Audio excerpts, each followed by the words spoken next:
നവോത്ഥാന സമിതിയിൽ ശരിക്കും വിള്ളൽ വീണത് ഇന്നലെയാണ്. നവോത്ഥാന മതിലിനെ ശരിക്കും തള്ളിപ്പറയുന്ന രീതിയിലായിരുന്നു വെള്ളാപ്പള്ളിയുടെ ഇന്നലത്തെ പ്രസ്താവന.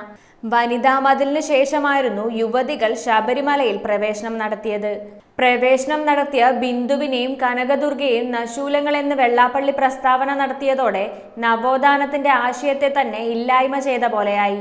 നവോത്ഥാന സമിതി ചെയർമാനും SNDP ജനറൽ സെക്രട്ടറിയുമായ വെള്ളാപ്പള്ളി നടേശന്റെ ഈ പരസ്യ പ്രഖ്യാപനത്തിനെതിരെ നവോത്ഥാന സമിതി കൺവീനറുമായ പുന്നല ശ്രീകുമാർ രംഗത്ത് വന്നു. മതിൽ പൊളിഞ്ഞെന്ന വെള്ളാപ്പള്ളിയുടെ പ്രസ്താവന ആശയക്കുഴപ്പമുണ്ടാക്കുന്നതാണ്.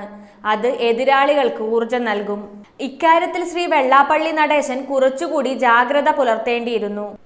ആത്മീയ കാര്യങ്ങളിൽ മാറ്റം കൊണ്ടുവരുമ്പോൾ ചിലർക്ക് പ്രശ്നങ്ങൾ ഉണ്ടാകും. കാലങ്ങളായി പാലിക്കുന്ന ആചാരങ്ങളിൽ വ്യത്യാസം വരുമ്പോൾ അത് സ്വീകരിക്കാൻ ആളുകൾക്ക് സമയം വേണ്ടിവരുമെന്നും പുന്നല ശ്രീകുമാർ പറയുന്നു. നവോത്ഥാന സമിതിയുടെ അടുത്ത യോഗം വ്യാഴാഴ്ച ചേരാനിരിക്കെയാണ് പുന്നല ശ്രീകുമാറിന്റെ ഈ പ്രസ്താവന. വരാനിരിക്കുന്ന ലോക്സഭാ ഇലക്ഷനിൽ ശബരിമല വിവാദം നേട്ടമാകാൻ പോകുന്നത് LDFനായിരിക്കുമെന്നും അദ്ദേഹം കൂട്ടിച്ചേർത്തു. BJPയും RSSും ശബരിമല വിഷയം ഒരു തീരാ വിഷയമായി എടുക്കുമ്പോൾ സർക്കാരിന് അതിനെതിരെയുള്ള ഒരു തുറുപ്പുചീട്ടായിരുന്നു നവോത്ഥാന സമിതി.